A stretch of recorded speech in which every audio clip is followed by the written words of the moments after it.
Welcome to the Voices of a Black Man. My name is CK James, and today I have the pleasure of speaking with another Black man who's ready to tell his story through his lens, none other than Mr. Christopher McIver. The platform, The Voices of a Black Man, was created because of society. Society has stereotypical boxes that Black men have been in for generations, for hundreds and hundreds of years. Those boxes are number one, silent, which equals absent, or two, angry, which equals aggressive. Our goal here at the Voices of a Black Man is to dispel the myth that all Black men are alike, but to show that Black men are just men who happen to be Black, human beings with their own experiences, backgrounds, dreams, and aspirations, just like any and everyone else. So today, I'm here with Christopher McIver, and I'm super excited to get started with him and to have him tell his story through his lens. How are you doing today, Christopher? I'm doing well, Shara. How are you doing? I am doing well. Thank you for being here today. And why was it important for you to be on this platform, The Voices of a Black Man, today? Um, I feel like a lot of media portrayal, movies, books, just people have a misconception of who Black men are. Just throughout history, we've just kind of been, prepackaged and people have been told what we are, and not a lot of people will ask us, so we're caricatured, in a way, and in a multiple ways, honestly. Mm. Well, we thank you for being here today. We thank you for just leaning in to be a speaker. And I'm just going to jump right in. We want to know, who is young Chris? What was he like? Where did he grow up? Where is he from? So, so I grew up in a place just outside of Washington, D.C., Prince George's County. Used to be in a few different areas in that area, in that way. I didn't know this until I left the area as a teenager, but apparently Prince George's County is has the highest concentration of upper middle class and affluent Black people in the nation. It's about 67% Black. So my upbringing was it was kind of odd. I felt like I got to see a lot of what our people are and can be. Obviously in Southeast DC and certain other areas, there's a lot of hardship. There's the thug life, if you will.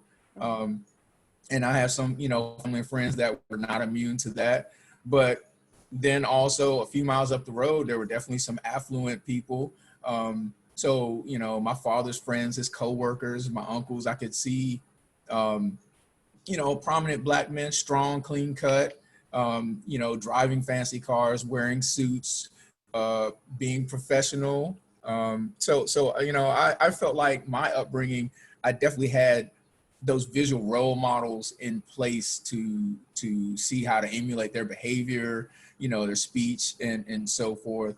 It was almost like living in Wakanda is the way that I equate it to now. It was kind of it's not perfect, but even the school systems, things that my parents fought and marched for, in the 60s and 70s, very focused on specific and professional deliberate learning. I have quite a few classmates that, are PhDs, that are professional doctors, engineers, accountants, entrepreneurs, successful business owners, and that wasn't by accident. There was definitely deliberate education and planning going into seeing that, growing up. And also we play a lot of football, we're also into our sports also, and big sports town. So, very, very, very much into being professional, family oriented, sports, all those things. Who were your influences growing up? Like most kids, you have your cartoons, and you see some of those things growing up. I grew up in the space shuttle era, so I remember seeing the astronauts, the engineers, Dr. Ron McNair, people like that, Dr. May Jim going up on the space shuttles. We had people on the football team that were very close to us, they're winning Super Bowls. So you had, successful athletes. Again, you had, people in the professional sphere that I knew that were closer to home. My father was very into, the protest movements back in the day. So I was exposed to, at a young age, he had me reading encyclopedias and doing spelling bees and stuff like that. So, reading Malcolm X, reading Roots, reading, listening to Minister Farrakhan and, people of that nature. So I definitely had, a sense of that there's more out there than what was just being portrayed in the media. There was the way for us to tell our story, and there were a way to hear our own voices.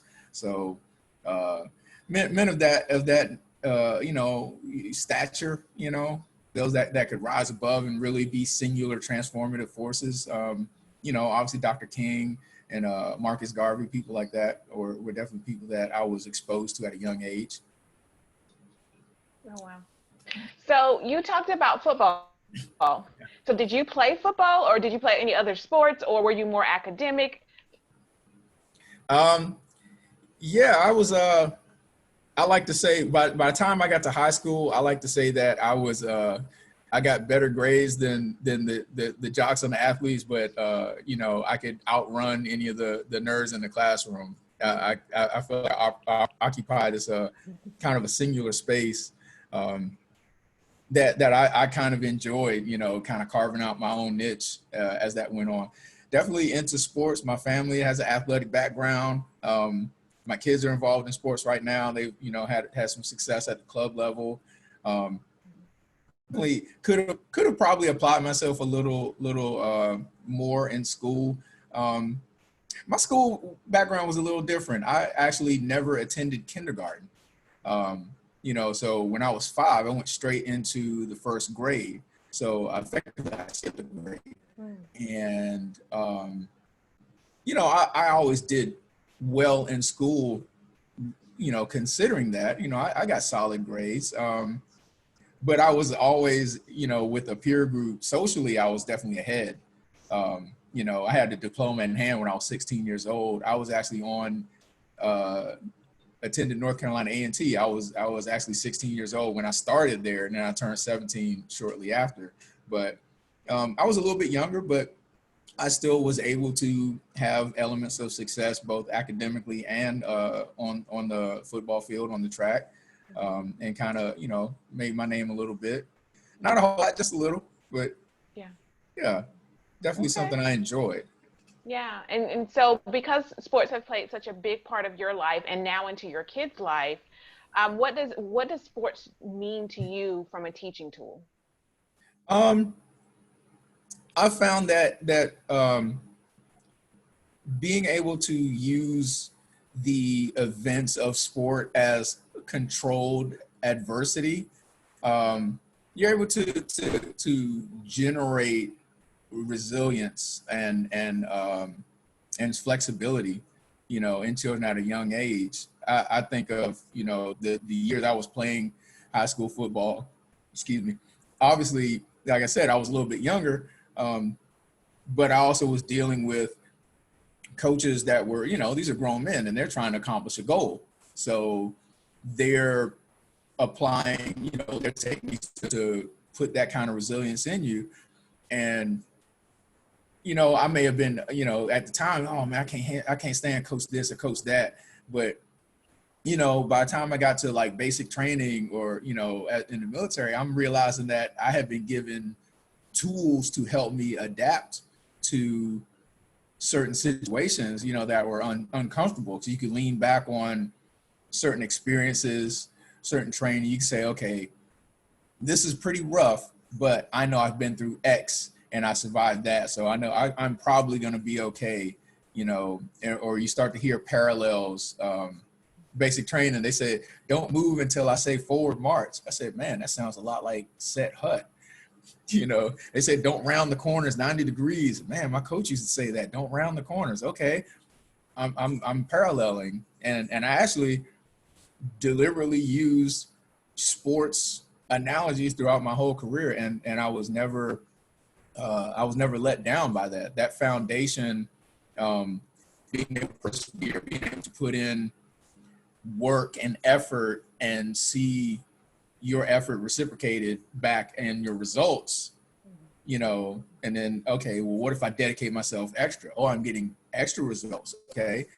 You're seeing that versus, I feel like some people have a disconnect, nowadays between, wanting things, but not understanding what that effort or what that planning is going to entail, not being deliberate about their success, just kind of accidentally being successful, and I'm all about, planning people into success, being deliberately successful, being deliberately wealthy. Don't just accidentally get rich, but plan yourself to be rich, plan to be successful. And sports is all a part of that, lifting weights, running track, playing football. You have to learn skills. You have to learn, techniques. You have to be able to be cued, quickly. Hey, quick corrections to keep you on track.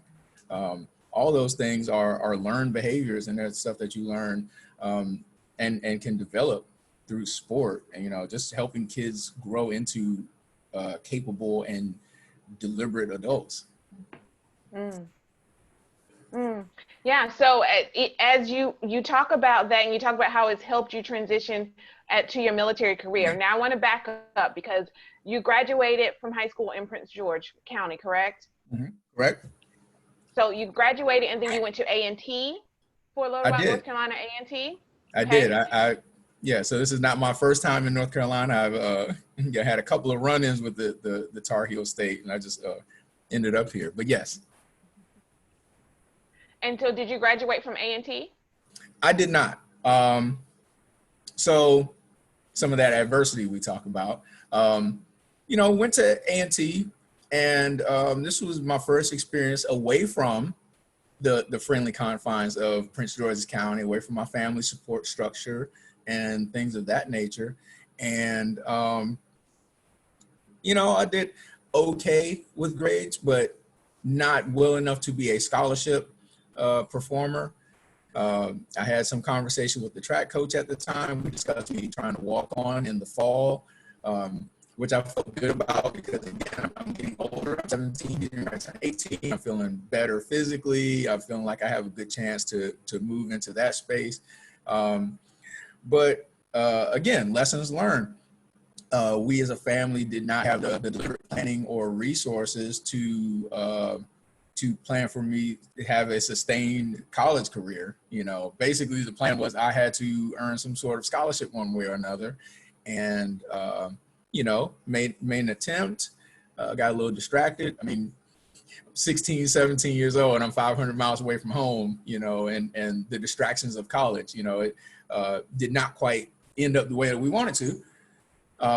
So that's effectively how I ended up in joining the United States Air Force. It was, well, what's next? Well, here's a plan you can go into. Okay. Sounds as solid as any at this point, so let's move here and see how this works. How were you introduced to the Air Force? Always kind of had a peripheral contact with it. At the time I had my uncle, my father's brother was well into his career. At that point, he was, I think, an E7 or about to be E8 at the time. He's obviously since retired now. I had another a cousin on my mother's side who was also about halfway into his career. So I would always have contact with the Air Force. Also in Prince George County, Andrews Air Force Base, the one that supports the president, is there. And we could see the air show. They do an air show every year. And from our house, we could see the jets flying, and they come swing out our way, and you can see the formations.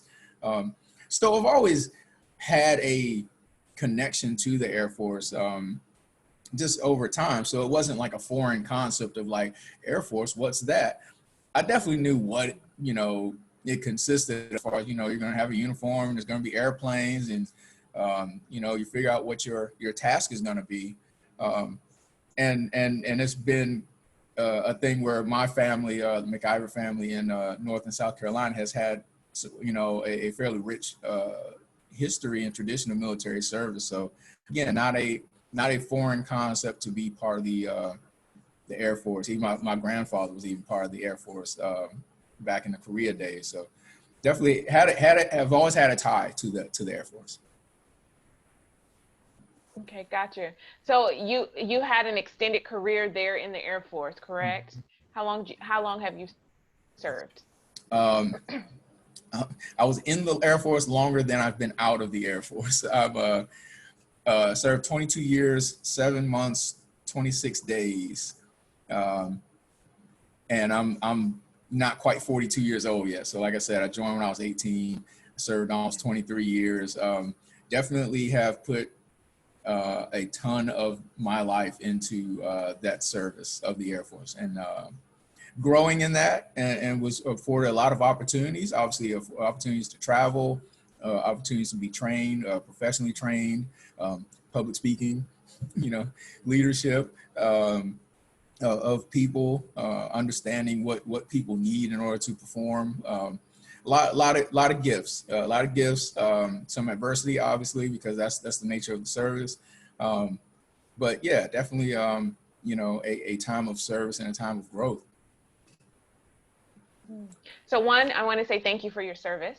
We thank you so much for it, because we understand that freedom is not free. There is things are happening behind the scenes to make sure that all of us can be free as Americans. So thank you so much for your service.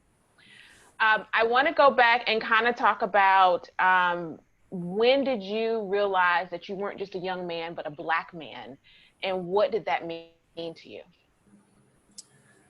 Like I said, I think fairly early on, I was exposed to you know, some writings and some literature that tied me directly to. Well, let me rewind on that. I wouldn't even say tied directly. I think as a younger man, it was hard to tie the imagery and the environment of the 80s to some of the things that I read about, you know, like Marcus Garvey in the 20s or Malcolm X in the 60s. I always felt like there was a divide there somewhere. Like there's this gap that, like, okay, but that's not quite me. I get it, but it's not quite there. Definitely, I would say somewhere as a young adult in the Air Force, I felt like, you know, being exposed to America at large. The Air Force is kind of is a microcosm of America at large. You know, the percentages are about, you know, what you'll see of demographics in the entire, you know, in the country. So coming from Prince George's County and the DC area, where there's a strong Black influence, just seemed normal. Being at A&T, the HBCU, again, strong Black influence, just seemed normal. My first few years in the Air Force, I would probably say is when I really realized, okay, there's another world out here, and I don't quite fit in it the way that I thought I did. You know, again, you know, a lot of leadership in my area, you know, I'm used to seeing, you know, Black leadership and executives and that sort of thing. And I was not seeing that as much when I was coming up as far as these authority figures and just interacting with other folks, and realized at a certain point that that was it was a totally different interaction. Like things are just different, and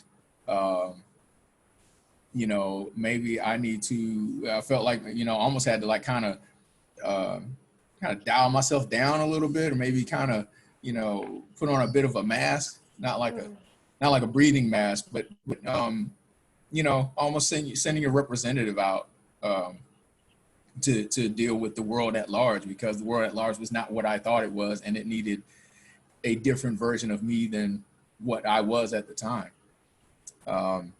So yeah, I'd say probably as a young adult, early 20s, you know, 18, 19, 20, 21 is when I really kind of got this idea of, okay, this is how things are. This is how I need to probably, you know, recalibrate myself in order to operate in this space. Mhm, mhm. What type of recalibrations are we talking about? When you talk about, and I really want to talk about, because I think that for our viewers, and we have such a diverse background of viewers for the Voices of a Black Man, um, when you say send out a representative of myself, and having to calibrate, what kind of does that mean? Um, well, um, you know, learning certain musical tastes, learning to tolerate certain music, learn to um, adjust my speech a bit. Um, I actually was talking with a close family member of mine. A lot of my coworkers consider me a fairly big dude. I mean, I'm 5'9". I run about 170 pounds. You know, I'm in pretty good shape, I'm, you know, athletic build, and that can be that sort of build coupled with, you know, if you're, you know, a little forceful, or you know, you might talk with your hands a lot, you know, things like that can be threatening to people, and in ways that maybe I wasn't aware of early on. And as I became aware of that, I became, you know, like, okay, I need to dial down certain things. I feel like, you know, I need to make myself less threatening to others. Um, I don't, uh, until recently, you know, the thought of wearing a mask into a place of commerce was so foreign to me, because just, you know, just the background of like, you don't wear a mask into a place unless you're going to rob the place, you know. I don't put my hands in my pockets when I shop, because I don't like people walking around, you know, following. Like I deliberately do, and have adopted, you know, measures and activities to lessen myself. Like I don't, you know, I take care to, if I'm having a dispute with somebody, I can't just be mad, because now I'm angry. You can't just be mad. You have to decide literally, how angry do I get at work? How angry do I get in social life? Like you can't just, you know, you'll see, you know, other people, they can just, you know, they just get mad and they go, oh, that's just Bill, or, you know, that's just Jim. But when I get mad, you know, I was getting painted with this brush of, oh, he's a problem. Oh, he's uncontrollable. You can't talk to him, you know. And I was finding this out, you know, secondhand. Nobody was sitting down and talking to me and say, hey, you're pretty angry. Why are you angry? Or is everything okay? Or what's going on with you? You know, because again, I'm 19 years old. You know, I had some things going on, you know, but that part of the conversation wasn't happening. And I realized that it was not up to other people to check on me at that point. If I needed to survive in this environment, that I needed to be proactive about how I presented myself and be less threatening to others, and dial that down, and thus draw less attention to myself in that sphere. Um, and that, and I've questioned myself, especially as I got older, and started kind of, you know, wanting to take a little bit better control of my mental health and my self-esteem issues and things like that. You know, you start to talk about, you know, dimming your light to help others shine brighter, you know, of making yourself small so others can seem big. And, you know, and that started to bother me as I matured into my manhood of, you know, that's not what we preach. That's not what we say as America that we should be about. But at the same time, you know, America is and Americans in general, like we say, we're you know, we're a little selfish about certain things, and we're used to certain things. We're not used to, you know, and a passionate Black man. You know, we've always been painted as threats by America anyway. And then, you know, for you to express anger about the way certain things are going or way certain situations are, it kind of reinforced their points. See, I told you he was angry, without addressing the root cause in the first place. Like, you're not having the conversation that needs to be had about the root cause, about the situation that we're mad about in the first place. You're focusing on the behavior and not the condition. The condition, you know, is a causation correlation. What are we really talking about here? So that's something that I've been a little more focused on of late, of not dimming my light, of not dialing myself down. You know, to a certain extent. I mean, I'm still respectful. You know, you're not intentionally trying to go out intimidating people and as a you know, as a course of habit. But, you know, I have family members who are much larger than me. You know, I have family that, you know, 6'2", 6'3", 6'4", and they are, could definitely be considered intimidating. And we have these same conversations. At what point are you losing part of you by trying to make somebody else comfortable? And at what point do they just need to accept this is what, you know, this is who you are, this is what we're dealing with?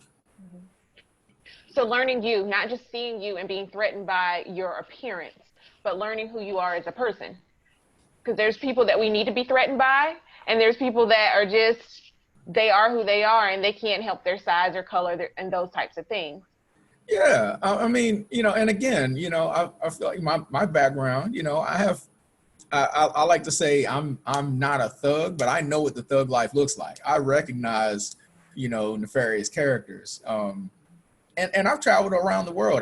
I've seen, you know, nefarious dudes in Italy. I've seen nefarious cats in Germany, you know, in England, Afghanistan. You know, there are going to be people up to no good, no matter where you are. And you know, your antennas go up, your street smarts, you know, your hood radar, whatever you want to call it, will go on if you've had the appropriate exposure to certain elements. And that's not to say that everybody, you know, from the hood is necessarily out to, you know, do you ill. Sometimes they, you know, you just, you don't want to have a parlay. You want to have some interaction and some conversation, maybe do some learning. But, you know, at the same time, you know, there are those from other, like I said, from other communities, you know, who may mean you ill, and recognizing you when somebody's going to do you harm, you know, not out of like prejudging, but like legitimately out of, you know, a thorough assessment of what's going on. So, you know, if you see somebody like me, like, I'm not necessarily a person that you necessarily need to be threatened by. And I feel like you need to be respected by me, you know, don't take it the other way. And I feel like that's also a conversation that's not being had. You know, the fear is also bookended by a certain lack of respect, which would seem counterintuitive. You would think, okay, well, if we're so feared, then we'd be highly respected. Well, how are we so respected, but so disrespected, but at the same time so feared? It's a weird headspace to be in, you know, when you recognize that that's what the conversation is kind of drawn towards. You know, how are we at once the most feared? You can just say, you know, politicians say Chicago, and it's basically a euphemism for, like, you know, a bunch of out of control, angry black men. But yeah, there's not, you know, the respect of the power of the black people in America, the black race.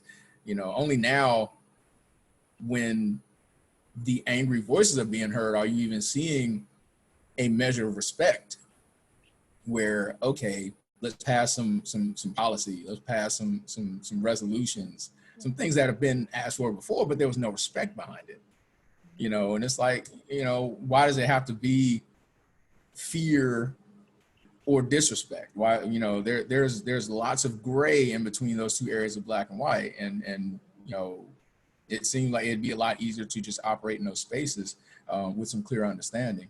And you know, it's weird. It's weird to operate in that space. It's weird to be thought of in both ways. Like, I'm getting disrespect, but at the same time, y'all are scared of me. Like, you know, how afraid They of me almost are don't you? go together. Like, yeah, They almost like, how can it be both? So you're in almost a catch-22, or you are in, it isn't almost, you're in a catch-22 situation. Absolutely. If you dial yourself down to be less threatening, then you're going to be disrespected. and the disrespect were kind of, feeding into, internal issues. I've dealt with self-esteem issues in my life, and, at a certain point, I used to, I'm giving away my secrets now. I got to the point where I would schedule a quarterly blow up. It would literally be once a quarter.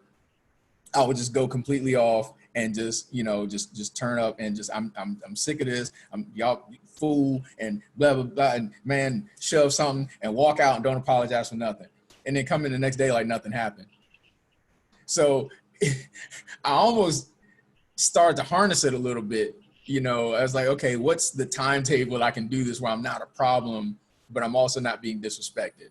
I need to be able to operate in an area from a level of respect, but also being listened to. But like I can't have them disrespecting me, but I can't also be like a threat to where they have to get rid of me either. So that's and I feel like I'm not the only person that operates in that space. I just kind of quantified it and codified it, into a, and I dialed it down as I got older. It was like, all right, once every 6 months, I just kind of just, let those emotions out so everybody knows it's not a game. And then, and then so kind of the way of dealing with the buildup of all the pressures and all the things that are going on internally.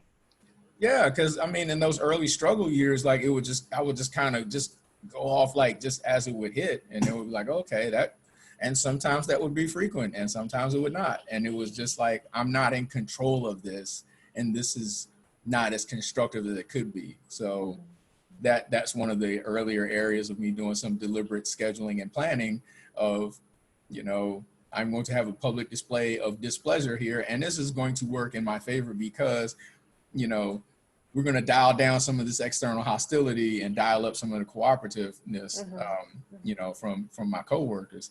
Totally giving away all my secrets now. I'm retired. I can do it. But yeah, I mean, it was a thing, just because that is a thing. You can be so anxious for complicity that you can just be compliant with everything. And that becomes a problem because now you're not having your needs addressed or your concerns addressed. And I consider myself a fairly smart dude, and it incenses me when I'm not being listened to. When I have constructive feedback and it's just McIver, you don't matter. That would really light me up. So after a while, okay, look, I'm tired of y'all not listening to me, blah, blah, blah. Done here. And then the next day, hey, Mac, you want to talk about some of those plans you had for, yeah. We're right back. Yeah, let's discuss those. Let's talk about how we can collaborate. All right, cool. Yeah, let's do that. Which you're saying that didn't have to be in the first place if you just addressed me and saw me for me and the thoughts that I brought to the table as things were being discussed in the first place. Absolutely. I mean, even to the point where I started to address people, sometimes you have little, fun nicknames for people, workspace or whatever. And, I started to resent my nickname just because I felt like I was like some cartoon character. I felt like I wasn't treated like a real person and given the respect that I need to be. So, I demanded to be called Airman McIver. Don't call me Mac. No, Airman McIver. Would you? Okay. And I will call you Sergeant so-and-so, and I call you Airman.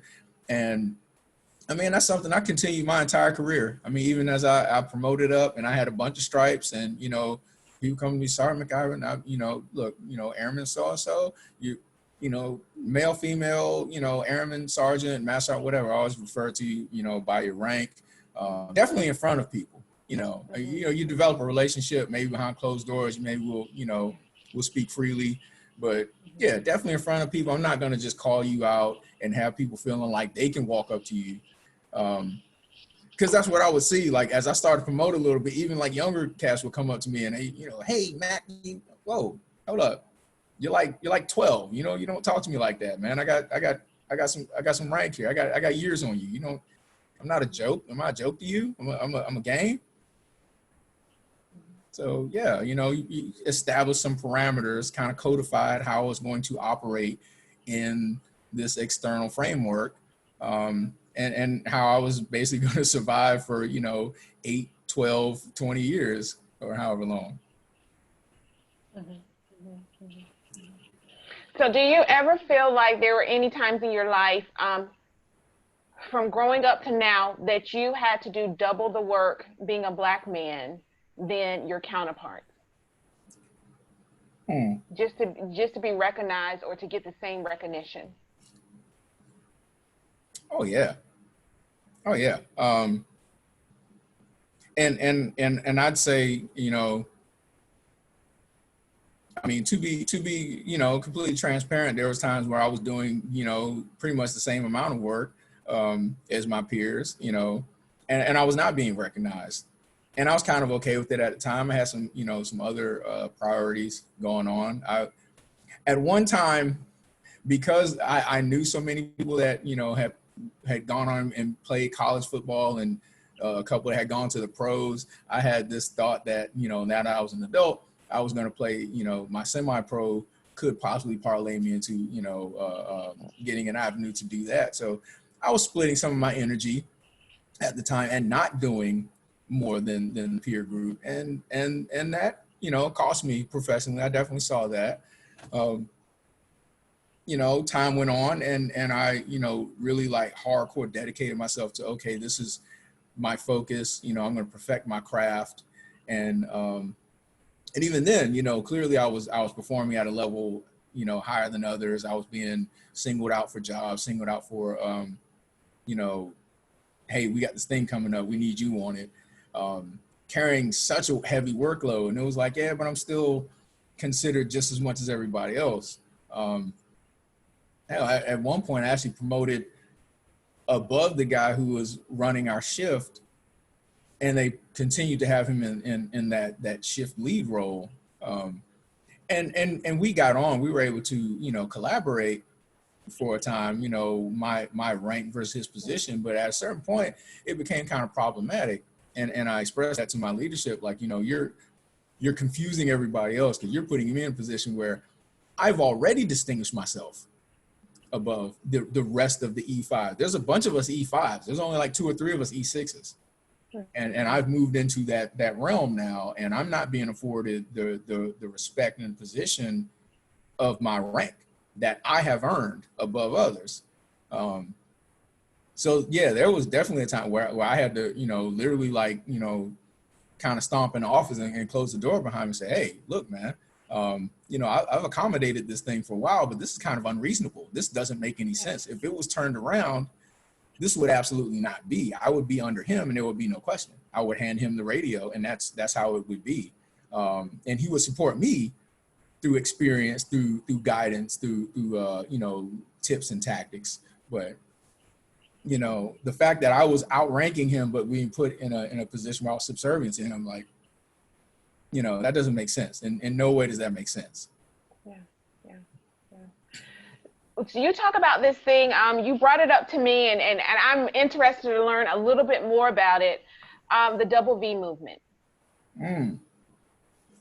Yeah, the double V. So, I always been somewhat interested in World War II. They call this the greatest generation. It's the the greatest war. Was stationed in Germany prior to returning back to North Carolina, and spent a lot of time in Western Germany, Belgium, Luxembourg, a lot of the fronts, Bastogne, all these areas. And what I found in Europe, even before that, when I was stationed in England, there is definitely a different experience of being a Black man, being Black in general, in Europe. You're kind of seen as American first. All of us service members, they're like, oh, you American guys. It's like, oh, that's new. We're kind of lumped in together, like they look at all of us as the same person. Interesting. Going back in history, you kind of look at some of the things that were happening around and about the time of World War II. We were still heavily into Jim Crow era, but you had people like, for example, Jackie Robinson. Jackie Robinson was a lieutenant. He went to UCLA, a very accomplished athlete, but commissioned as an officer, which meant he was over enlisted people. He was in a position of authority and responsibility. You know, and he wasn't the only one. You had men who were now allowed to go to the front, who went to Europe, who were treated as men, who were called as their man and by their rank, not as boys. You know, they're not calling you boy and get over here, son. They were actually treated in France like men, in Germany like men, in England like men, and you know, were able to find that sense of self-respect and respect for their rank and their you know, for the culture that we have developed up to that point. So, you know, and some people will question the patriotism of Black people in America. And I've always fought back on that. I've always pushed back on that. You will not find a conflict in this nation's history that has not had, you know, Black faces involved in it. Going back to the Revolutionary War, Crispus Attucks, you know, took a shot to the chest, you know, to start the whole thing. We've been there from the beginning. And to, you know, our patriotism, you know, even to a country that has had questionable, you know, allegiance to us, has never wavered. We've always fought, and we've always fought valiantly. So the fight against the Axis powers in Europe was a serious fight. You know, there was, you know, the cause for victory abroad. But those people also came back home and said, look, we're not going back to that condition that we left. You know, I've been treated as a man. I've been treated with respect. I've had responsibility. I'm not going back to just shining shoes and being called boy. We're going to fight for equality at home as well. You know, this was called the Double V movement, where they spoke of victory abroad and victory at home. We flashed the two V's. As a service member, I found a lot of kinship and a lot of you know, resilience in that the loyalty to America, you know, is a little hard sometimes with some of the events that go on.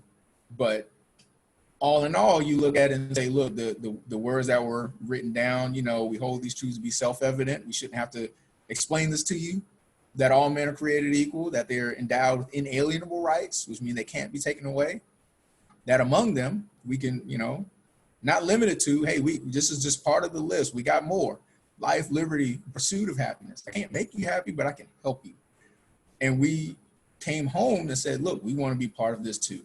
And we're going to fight for this for other people, but we are also going to fight for this for ourselves. And that's something I think is very critical to us. And you saw the after effects of that. You saw 1947, where the armed services were integrated. Same year that Jackie Robinson integrated baseball. You saw the NFL start to integrate. You started to see greater participation. You saw Brown versus Board of Education less than 10 years later. You saw, you know, the tearing down of Jim Crow. The Double V movement, in my view, very directly led to, you know, the ideas that led to the civil rights movement and some of the freedoms that we enjoy and continue to fight for to this day. Wow. Thank you for that. I want to ask you, kind of talking about the Double V movement, talking about the era and time that you grew up in, and what you were exposed to at a young age with the civil rights era, and your parents being directly involved in that, marching and protesting, as you mentioned earlier. And now looking at today's society and where we are today, I would be remiss if I didn't ask you from your thoughts of thinking about then, thinking about now, and even back to, you know, the Double V movement as well. Where does all of this sit with you as you look at today?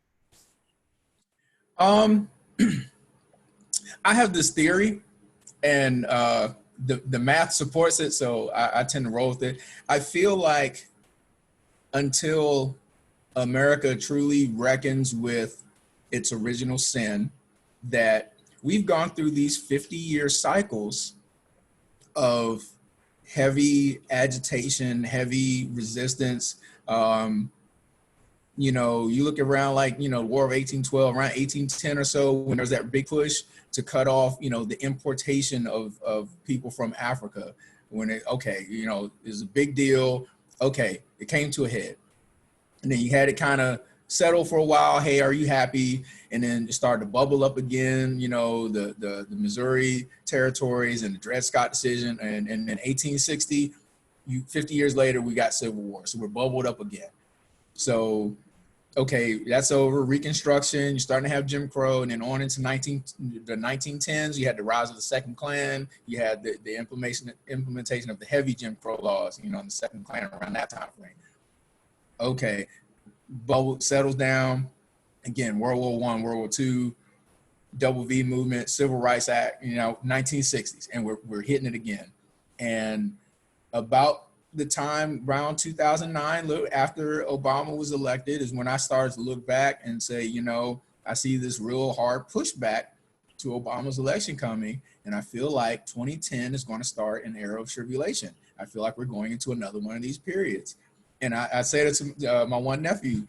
I said to him then, even to this day, I said, do you remember I said that? In 2009, I said, we're getting ready to get into a period we're going to enter. It's going to be like the civil rights movement all over again. I'm telling you, watch the next 10 years. It's going to be heavy. Somehow we keep going through this cycle because we keep having the same test come up and we're found lacking. You know, we make a little bit of progress, but we push back and we roll back some of that progress. And until we as a country fully reckon with the fact that we have a population of people who were brought here against their will, and there was a lot of systems put in place since that time continuously, not even dismantled, just updated and evolved, you know, until we fully reckon with that, that's when we'll be able to actually come to some sort of resolution and actually have like the real movement forward.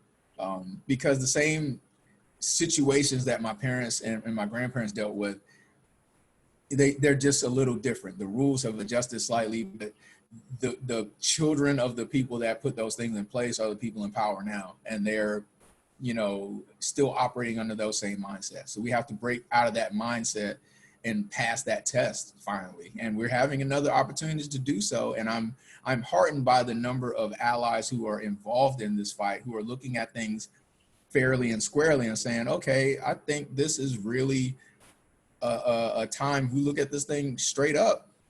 This stuff, some of this stuff is really unfair. And we've been lying to ourselves or kidding ourselves or just ignorant of how things are. And there's a lot more voices willing to speak to that. And that's encouraging. That is definitely encouraging. So I hate to make the correlation, but I have to, because just listening to you talk about every 50 years or so almost took me back to when you talked about as a society, but when you talked about as an individual, as your own man, of scheduling almost your outbursts. You know, that you just got to the point where, okay, I've had enough. Now let me schedule something so I can make some change. And it seems like that's what the same thing is kind of happening in society. I'm not saying that you started it, because this is way before you, but I wonder if that a part of that has something to do with kind of that concept, if that makes sense, from the Black culture. It very much does. I definitely hear what you're putting together there, and I agree with that. I concur with that. That you know, again, and it's never an explosion. It's never one thing. Civil War didn't happen out of the blue. It was a slow buildup of a number of events that cascaded. You know, we didn't arrive at this point because of George Floyd. We arrived at this point because of George Floyd, because of Breonna Taylor, because of Ahmaud Arbery, because of Tamir Rice, because of Sandra Bland, because of Philando Castile, because of Trayvon Martin. I said Trayvon Martin really was our generation's Emmett Till, because that was, you know, focused the entire nation's attention like, hey, wow, this is crazy. And people kind of, you know, sides were taken, you know, oh yeah, you know, he was justified, or hey, this was wrong. And that was, you know, started the latest major buildup, in my opinion. And like I said, we've not reckoned with it because we still keep having it happen. And now, I mean, hell, take it back. What was the first really recorded one? Remember 30 years ago? Remember Rodney King? The first social media police brutality. And we thought, oh, it's on tape. it's got to stop now. And we're 30 years later. It's been a slow burn of incidents, of unfairness, of injustices over the course of 30 years. And that's just the one that got caught on tape. We're not even talking about stuff that happened in the 80s or the 70s that Richard Pryor used to talk about, that other, you know, comedians and social commentary. People have talked about this for decades. This didn't just start happening, but we're just now starting to have the tools to see it and to understand what's going on and then to communicate about it. So yeah, I mean, it definitely is that buildup. You know, something happens and there's a buildup. There is definitely that buildup, and there's that release. There's that, you know, that tipping point, if you will. Yeah, you talked about Trayvon Martin, and he was one of the cases that wasn't from police brutality or anything like that. It was just that he was intimidating as a black male, as a young black male walking in a neighborhood, and he had a big build. I mean, he wasn't a small boy, is what I'm Right. saying. And so there was this intimidation that you talked about earlier of just having a certain type of stature that I automatically am. And he was in his neighborhood In at his that own time, neighborhood. which is Yeah. interesting. Yeah. Yeah, As you talk. that's scary to me because, you know, my son you know, my son is 11, he's turning 12, but he's had a growth spurt over the past few months, you know, that we've been in quarantine. He's as tall as my wife. He's almost as tall as I am. He's not even 12. He's going to be a large man. You know, he's probably going to be a well-built man. He's got my athletic build, and he's got some of my family's size. He's going to be a tall man. He's also soft-spoken. He's also quiet. He's also a bit socially awkward. And that's terrifying to me, that he's going to be a large man and his silence or his awkwardness could be taken as threatening by somebody who just sees his size and his silence, and that's it. And that terrifies me, that's the environment that he's in. That's how he may be portrayed or viewed. And you know, and I do everything in my power to break this construct that could potentially harm my son in that same type of fashion. Have you and your son had the talk? Not the talk. You know, my father was kind of like this too. He wasn't, you know, just a singular thing. There's a series of teaching moments or talks. Hey, do you understand what this is? Do you understand why this is happening? Do you understand what's going on here? Okay. Have you seen, you know, look at this neighborhood, understand what's going on in this neighborhood. Let's unpack this a bit. So, I mean, there's not like the talk. I feel like as his comprehension grows, and with my daughter as well, you know, understanding as a black woman in this world, which is a totally different conversation as we talked about. It's a totally different conversation to be had, and we will. But yeah, just understand as their cognition grows and their understanding comprehension builds, just add a little bit more to it, add a little more layers of understanding so that they will be equipped. Because my job as a parent is to make sure that they're equipped to go out into the world, and it's not going to happen from one terrifying, hair blowing, you know, blow your hair back, terrifying discussion, but just giving them tools over time. Make sure they have more tools in the toolbox when the time comes. And I want to be clear when we talk about the talk, because then people's minds go all kinds of places now. Yeah. No, we're talking about being black in America, right, or being a black man in America. Correct. We're talking about hey, if we get pulled over by the cops, y'all be quiet. I'm gonna have my stuff out. Look, you know, sir, I have concealed license, and I do have a weapon in the car. My hands are already here because you see them. Here's my, you know, stuff is already out. I conspicuously always have my military ID, you know, showing on top of everything, just so you see that first. I have my retired tags. I mean, yeah, I'm proud to be a military retiree, but I needed some kind of way to acknowledge to, you know, anybody I may come in contact with without wearing a uniform that, hey, you're dealing with a service member, you know, bring it down, you know, please. You know, if I can get 2% of comprehension out of that, that'll help me or my kids, you know, the things that I do deliberately, again, to try to de-escalate before things even happen. So yeah, just deliberate things along the time, you know, not just one thing. Yeah. So let me ask you, because you talked about being married, you talked about having kids. As a black man who decided to, one, get married and then to have a family, what type of mindset or pressures for yourself as an individual going into that from a responsibility standpoint do you carry on a day-to-day basis from making that decision to now? Um, oh wow. Just had this conversation last night about so maybe an unpopular observation, but I feel like it's mine to make. I feel like my parents' generation, the 80s, the 70s, 80s generation, they came into, some success, maybe a little excess. I felt like that generation maybe dropped the rope a little bit in terms of civil rights. I felt like relationship wise, they were the generation of divorce. They were the generation of broken families. Myself and my wife were both children of divorce. And that's something that we talk about early and often as far as how our relationship is. I feel like our generation is one where we have taken on the mantle of, being fathers to our children. A lot of us, have strained or non-existent relationships with our parents, our fathers, what have you. And I take my daddying very seriously, very seriously. One of the top job that I have, having security in the home, being able to have these lights on in times of struggle and uncertainty like we have now, being able to provide to where my kids aren't looking for their next meal or wondering if somebody's going to come up in the house. Those are the jobs of the daddy, and I take those very seriously. I feel like my generation takes those seriously.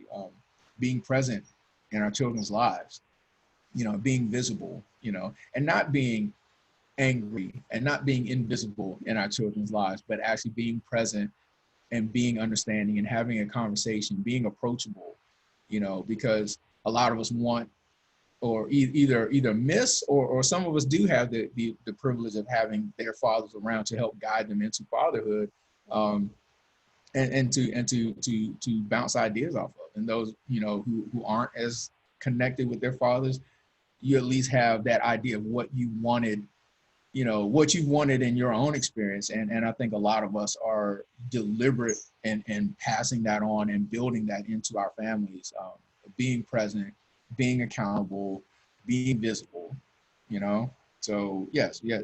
Number one job I have, my daddying is a high priority. Mm-hmm, mm-hmm. So let's talk about, you talked a little bit about self-esteem and how getting to a place to have good self-esteem for yourself. How does that play into the parenting? I feel like, people bring unresolved issues into their children's lives. I feel like that, for example, like I don't spank my children. I didn't like the way that felt with me. Historically, I feel like that's something where it was given to us. We were taught to beat our children by those who beat us, and we just kind of pass that on. It's compliance through fear, not compliance through understanding. I feel like you should be building up your children and growing them, like a plant. You don't beat your plant, you water your plant. You talk to your plant, you feed your plant.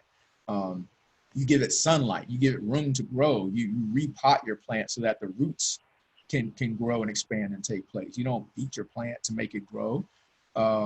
So why would we treat our flesh and blood like that when we want them to grow into their strength, into their power? So yeah, you feel like, I feel like you have to, be aware of your own issues. You have to be conscious of not, passing that on to your kid. Like some people just beat their kids because they're mad at you. They're mad, so there's no whoop the kids. Like that's not the child's fault. There's, are you going to withhold affection from your child because you weren't hugged? So I'm not going to hug my kids. Like, the way that you bring your issues into that relationship, because it is a relationship. And it has to be treated as such. You bring your baggage into the relationship, and you have to be aware of that and how that impresses upon them, because you are their role model. Your daughter's first love, your son's hero. So, you can scar them. You can pass on you know, hurt and pain, discomfort. And that's something that I feel like, you know, again, if we can deliberately interact with our children and grow that relationship instead of just I'm the daddy, I said so. But no, like no, let's engage, let's interact, let's grow some understanding, let's grow them deliberately, you know, like you would grow a plant, like you would grow, you know, anything that you want to live and thrive, not just, you know, beating them into submission. Submission is not the goal, growth is the goal. That's deep, Christopher. That's deep. That's real deep. I have enjoyed our time together. I have really, really enjoyed this time together. And I wish we had more time, but that's for another day. I've got some quick rapid fire questions for you. Okay. And are you ready? Yeah. Bring Send them it. on. Send it. All right. Favorite food? Oh, my wife's macaroni and cheese. Anybody knows her, it is phenomenal. It will change your life. Change your life. It will change your. I'm not playing. It will change your life. All right. Favorite ice cream? Oh, Haagen-Dazs strawberry. That's a pint. That's a serve size. That's mine. Favorite movie? Oh wow. Uh, Man, that's tough. That's a tough one. I guess off top, I would have to say Star Wars: The Empire Strikes Back. It was just a dark. It was a more realistic. It was a gritty. You know, the storytelling. There was just a lot going on in that movie. I enjoyed it thoroughly, and it's part of my childhood. Favorite hobby? Uh, I don't know if it's well. I guess getting my yard to look some kind of way. I would have said playing football, but I haven't played in a while. I'm not even sure that qualifies as a hobby, but that's yeah, that used to be it for me. I could do football till the sun goes down. All right, and now it's the lawn. Getting the lawn to where you want it. Yeah, I think so. I spend way too much time like, you know, fighting the crabgrass and the fire ants and stuff. You just have a different opponent now. Yeah, basically. Yeah. Favorite destination or vacation spot? Oh, that's easy. Waikiki, Hawaii. Oh my gosh.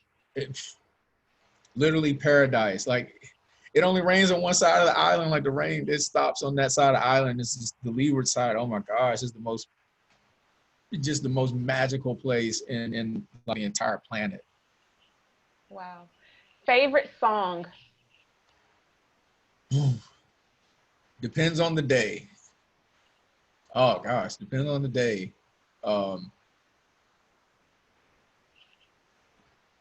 I always said if I ever had a fight or a fight bout or like to enter song for a football game, you know, Mama Said Knock You Out is always like it always works.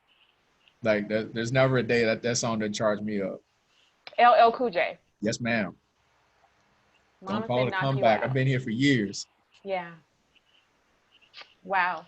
You know, thank you for the rapid quick fire. You know, I do that because I truly believe if we meet each other at the human level first, we can find commonality so much quicker than we can find differences. And a lot of times we don't take time to just delve into some of those more personal things, right? To find out who a person is and what they like. I'm judging you by your ice cream and your music, and you know, I'm just messing. Ice cream is my vice. You know, I never smoked. I drink very little, but I will throw down a pint like drinking water. You know. Right. And nothing wrong with it. It's good times. Just get ice cream wasted. Nothing's wrong with that. I have to ask this question. I want to close and I want to give you the platform. But before that, because it's in my head and I just have to ask this question. Going back to, you were talking about self-esteem and the children and how to water them and grow them and not have them fear you. Where did that philosophy come from for you? How did you develop that philosophy? I think partly through just, you know, understanding, you know, pluses and minuses of my upbringing. maybe, of cousins or friends that I've observed, growing up and maybe seeing either their lives or their kids' lives.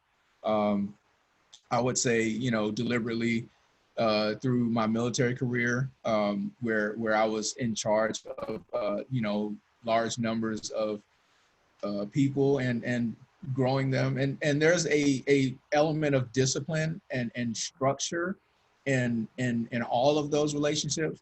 But the structure is like, it's like training wheels. You want to give somebody structure, or like a plant, you have that, like that stem where you give it that, when it's small and weak and doesn't quite have the strength to get there, but ultimately it's not about me as an individual. I'm the leader of this group of people. For example, when I led a section and I had 55 people under me, my victory is seeing them be awarded, be successful, promote, be in lead positions of authority, to grow and train their own people. If they're growing and training people effectively, that's the win for me. And I saw that even before I became a parent. I was able to do this as a trainer. I trained one person, trained two people, had a bunch of people, had about three, had a shift, had a whole segment, so a whole section. So I was always deliberately developing people even before I became a parent. And some of the things that I experienced as a trainee or as a child was like, that's not quite how I want this to go. And certain things were like, yeah, definitely want to keep this parts in. So a little bit of trial and error, some of my own experience, some of the observation. And, ultimately, you apply your core values. Is it based in love? Is it based in care? Or is it selfish? Is it just, I want you to win because I want to be the daddy of, kids that win medals? Sure, there's a little bit of that, but I also want you to win for your own merit, because you can understand, and you can have that fulfillment, because I've won stuff and I felt great about it. I want you to have that feeling as well. I want you to be able to grow and have success, and to have it more abundantly, as they say. Thank you so much for just shedding a little bit more light on that. I just could not let you go without having that question and getting you to answer that for me, because you felt, number one, so strongly about it, but number two, it was a profound realization, I think, in your life as well as it will be in our viewers' lives as well. And to understand kind of what it was based in and how it was formulated was key in really understanding and grabbing hold to all of that. Now, like I said, I've had a wonderful time with you. I want to give you some time to have the platform. As I say, the Voices of a Black Man is about Black men having the platform and being seen and heard. And so I want to give you some time today, Christopher, to just whatever you want to say, whatever's on your heart that you've not been seen or heard for, or you have and you feel like you need to be seen and heard again for it, to just address a person, our community, the world, whoever it is that you want to address, and leave with us today, whatever it is that you like to leave. So I'll give you that time now. Okay. Thanks for that. It's a little off the cuff, so I'll do a little impromptu, but I tend to wear red. Today's Friday, and I tend to wear things of a red hue on Friday. It's not any gang affiliation or anything like that. Unfortunately, I was never able to pledge Kappa. I always had an affinity for the Kappas. I have cousins that are in there, but that's not what that's about. I wear red on Fridays. In the military, it's called Red Friday. Remember everyone deployed. Those that are overseas and definitely in harm's way or in austere conditions, having to deal with things that and put up with conditions that a lot of us don't have to secure a certain level of comfort and success for us here in America. I feel like we owe them not just our words, but our deeds and our actions. I feel like we need to be an active citizenry. We have to be an engaged citizenry. And that means a number of things. That means, finding ways to not be an economic burden to each other and to society, which means getting out, doing planning for your family to set yourselves up for generational wealth, which I do professionally. That means being involved in your politics, your local politics, being involved in your city, your state, being heard on the national level, because we owe that to the people who are deployed, who are serving, to those who are voiceless, who are not able to speak. We owe them our voices. I tell those folks all the time that now that I'm out of the service, I'm able to speak, I will speak for you and speak loudly and eloquently on your behalf. I will always speak for my community and the people I grew up with, the people that I've come to know along the way, which are every shade, hue, Filipino, Mexican, Puerto Rican, Asian, Japanese, Korean, Black, Senegalese, Ghanaian, Kenyan, Ethiopian. I want to speak for and support everybody. I feel like we need to support and speak for each other in a fair fashion and a supportive way, and really try to help everybody push forward as a country and as a world. There's so much going on that we all need to be engaged in, and not just ignoring each other and saying it's somebody else's problem. We all need to stand up and be involved in a number of things.